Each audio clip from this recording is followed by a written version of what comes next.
L'ingratitude d'héritier Watanabe envers Pakalingoma. Wata eza yo muto tindi maître no wana beta yampaka. Eza ba génao. Yo wana nga musicien, dans la confiance à la musicien parce que musicien a mututé. Eza yo muto tindi maître no wana beta Pakalingoma. Parce que ozarana en yampaka na yakila bati. Malgré ce qui sera bango. Malgré peut-être bango visa poto luka ou prouver bango juste que bo salenga mabe bo moni na mi bino na poto mais au fond de toi olinga bango te au fond de toi ozana en na bango pour le président Donis mais ko bosa te pakawana batada kumuda bakata e mutupo na yo et le pour mettre na yo azo courage yo simba mpaka na loboko parce que yo pesa bango valeur te. Bien ouais parce que bato bosunga bata libanda mais bato na bino bosunga bon te prévenir wa pekisi mboka. Ozu ba visa a bato ba soutenir réellement au pesi bon ba visa. Au pesi bon te. Au pesi sera bato mokile mona ki osabola et contacter la mission Nzambe. Po yo moko no obe ali masupa ba bete na lopangu na o papa maître non. Mais Ali moi si abundela kwa zaka camarade na ketchup apona ko kabola ki camarade na baninga na ya bomwana poza na yo me ba mettre na ba bete na kata lopangu wana yo na kata ndako osala semblant yo moko kutu dernièrement ota ko papola grâce masikini ba mbata na kata lopangu na yo obetra Jack Love alongo poani o finga kaiti o finga kaina ya mama na ye. Mais à un moment, c'est des trop. Il faut qu'on ait la vraie. Mpaka wana ozana mutute na orchestre bundela ko koleka mpaka lingoma.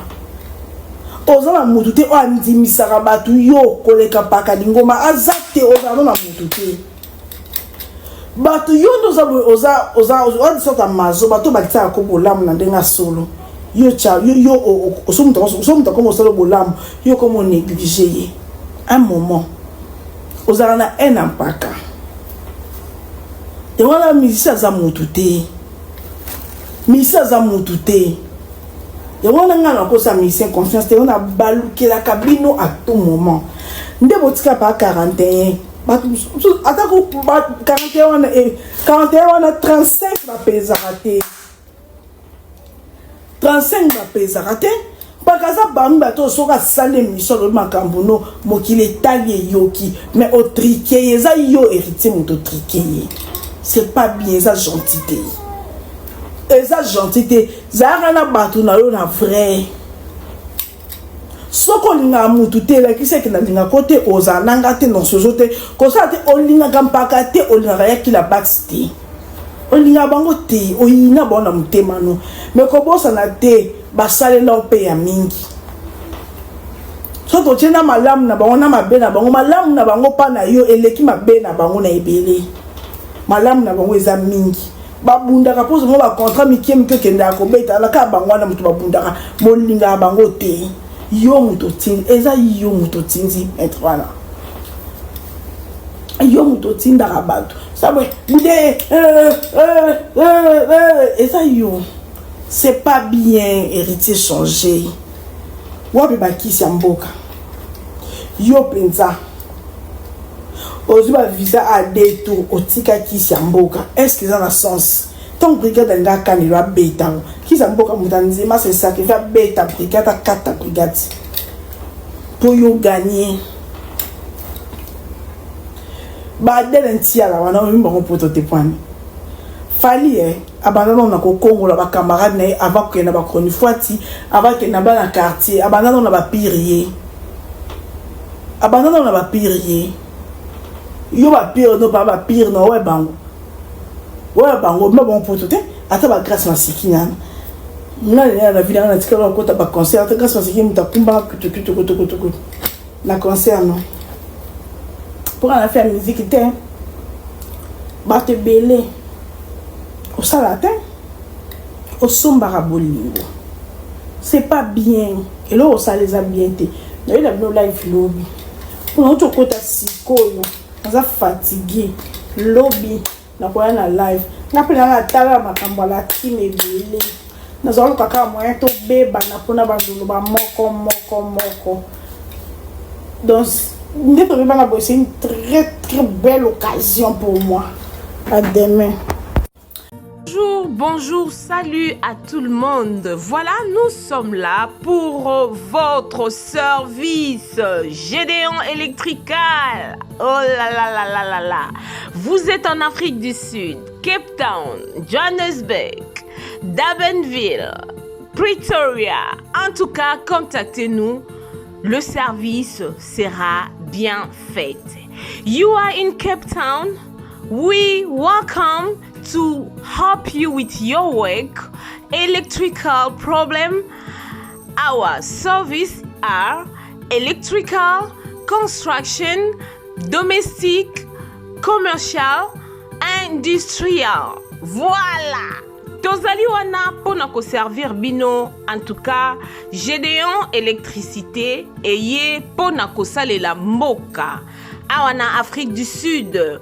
Mosala na biso ezali to misala na biso ezali kosala électricité, kosala construction, kosala misala ya ndaku, oza na posa ba installer yo DSTV, oza na posa basalela yo misala nyonso ya ndaku oyo lingi, oza na posa ya industriel, tozali wana pona ko servir bino. Le numéro est là. Contactez-nous sur 061 061 encore 99 et puis 51. Gédéon Electrical, le service pour le peuple. One call, just one call, we will be there to serve you guys. Notre service est tellement bon que vous n'allez même pas y croire. Le Gmail, c'est gédéonelectrical@gmail.com. C'est ça notre email adresse. Si vous voulez nous contacter par email, si vous voulez avoir beaucoup plus d'informations, n'importe quel genre de travail que vous voulez que Gédéon Electrical Service puisse faire pour vous, contactez-nous sur 061 061 99 et 51. Merci beaucoup et nous vous souhaitons de bienvenue. Nous sommes là pour votre service. Que Dieu vous bénisse abondamment. Voilà, c'était là. Moi, votre humble servante, Mama B52, la mignonne officielle. Et à la fin, vous allez voir M. Gédéon qui est là. Voilà, il est là. Hello. Bonjour, bonsoir. Ça dépend. La air oyoyo au moni vidéo oyo. Vraiment, shalom, shalom, shalom dans nos familles, dans nos maisons là. Hein? Shalom. Mon nom c'est Pacifique. J'aime bien qu'on m'appelle Maman Pacifique. Je ne suis pas là pour ça. Je suis là pour demander mes mingaya. TNN. Produit Moko. Azar. Produit à compagnie Neolive. Comme on est TNN. Tous en a qui est nango. Ça soit. Ils ont 60 capsules na kati. Tous en a mini nango. Ils ont 120 capsules na kati. TNN na sala amin. Premièrement, TNN, ils ont pour nous sur famille là, à tous en bonne santé et aux malades, qui consommer TNN. TNN a produit oyo, a booster ba immune system na biso, ba système immunitaire na biso, a booster yango. Et TNN penza ya liboso kutu, a yena ko soko la biso ba cellule na biso na nzoto. Mon ba cellule soko kufi. C'est lui qui est malade. Dès ça que tu es malade, ma maladie chronique que tu as le mokili. Et que fera ndeni, que fera na biloko tolia. Ba ngreshi ke tonzi na kati ba biloko tozolia. Ba tsaka ba kisa ndende na misuni, ba tsaka ba kiso ça ke bomba misuni na bango tamulai. Na ba fruit ba veg biloko nous tozolia tonzi na ba kisi na kati, yesu koyo ayeko aye tant que les biloko wana et bomeli biso ba cellule na santé na biso de salami ke non to ko zo maladie autosuto et comme lelo ba nyonso koma ba maladie ba tension ba sucre ba nini ba maladie maintenant yé ayaka ko lesa ba cellule na biso soki cellule no allié azongi en vie soki akufa ki azongi cellule ezongi en vie soki alaki akobela comme en bonne santé nde pe ça ke ngana yo tozala pe en bonne santé. Alors le quoi to liaka chaque jour il faut peut-être melaka ye ayeko sala musala lo dans basikoyo et à part ça ayepe à part ça a sokola pe makila a sokola biso makila tant de mêler makila na biso sokwami ba cellule na biso akoma bonne santé comme maintenant cellule akoma maintenant la capacité ya kwa sobe ba nutrition. La nutrition il faut ngana yo to tsaka chaque jour l'autre comme on liaka pour ma bomo etonda to ki ba souté biloko ni eza bien nutri to to ki ba ngo souté maintenant yé ayeko bakisa so ba nutrition to zanga na nzoto ya o zanga ngo chaque jour ayepe abaki selio donc trienne ndenga zabwe to ozobela te ozobela maladie nyonso santo sanango ça to c'est la trienne asa bena bien pour la santé mutu nyonso. Donc ça on a pour na problème nyonso santé zo déranger ça na notanga makombo et ça la ke na bosa la misusu ozala kuna obino yango za pour na maladie na ngate na melate et ça pour na problème nyonso ça na bien nyonso. Alors soko bengi biso na numéro nanga so osali sur WhatsApp 078 dans la Cape Town Afrique du Sud au bengi na 078 948 648 D pour rejoindre na WhatsApp pour sender un message de voice expliquer la maladie nous ango na comme ça pour sonner le temps moi comment quoi na bosana comme ça na ko ebisa yo ko utiliser oyo et osunga yo et osunga vraiment zo aider ba témoignage ça epelé sur le looking na WhatsApp na otinde kuna ba quelques témoignages to ça na ba vidéo to ça na ba voice na otinde la yo non comme balé au monde que nous ezo sala vraiment na invité au sala vidéo mulai yango na vraiment ça bien pour la santé yo za ba mal ba fatigue chronique mili langaye a booster énergie muto amela trienne na za muto za bandi na âge à 12 ans mata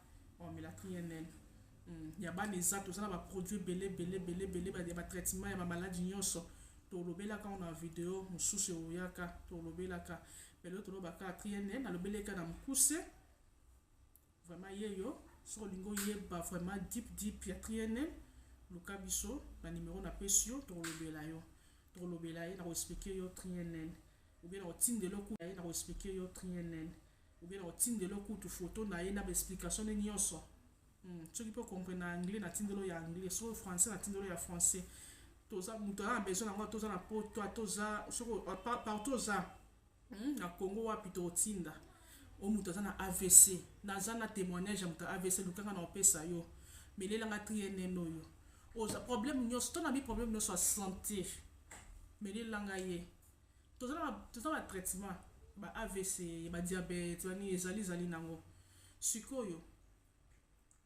na compagnie ba sibiso boy mutu soko aye avant to bande traitement PCK opoza bat ba melaka o babiki o lo dépenser na traitement milai to za nango pe kuna memelika aye pe o komi bien o solution santé comme stable donc c'est un peu ça na mukuse ngana bisabino to utiliser ye yo liaka chaque jour ngana to liaka chaque jour to melaye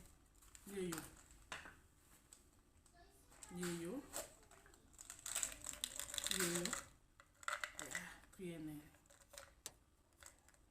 dala ngabo na zobela temi na melaka mo mo za funga meza ya ngai dala mela die na tongo o moko ya pokwa na ngai ngabela to tafuno ngai abela te mais c'est la dikani na sino ke na zobela te tu nyo somela abon attendez salé soki ozwinga soko moni ke no on ngolu super facilement ataka na chaîne yo talela biso yo soko luki biso biso facilement un produit triétoire un produit Neolife c'est soit produit naturel ma produit ça produit naturel ça bio maman produit eza tellement ebele lukanga mpona maladie nyonso o problème ya terre bato babotaka te o problème ya libido koto ya papa o problème nyonso maladie nyonso asthme maladie nyonso diabète moto ana sida ata moto ana sida esila te me ekomisa moto amonana bien santé kitoko na miso ya bato